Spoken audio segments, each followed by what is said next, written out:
還想好好的跟你抱擁，誰知竟親手將愛告終。曾說過要合力對抗疾病跟苦痛，何不好好的相信對方？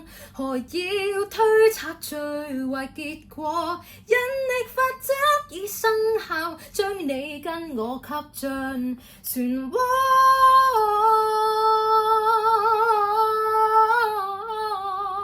如果當初懂把愛看開，如今應該不需要拍拖，或者可再相愛，彼此處得更自在。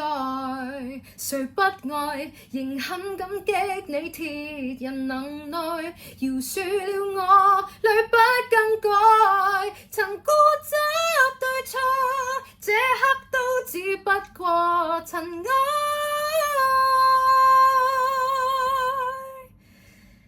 放過你不如分開。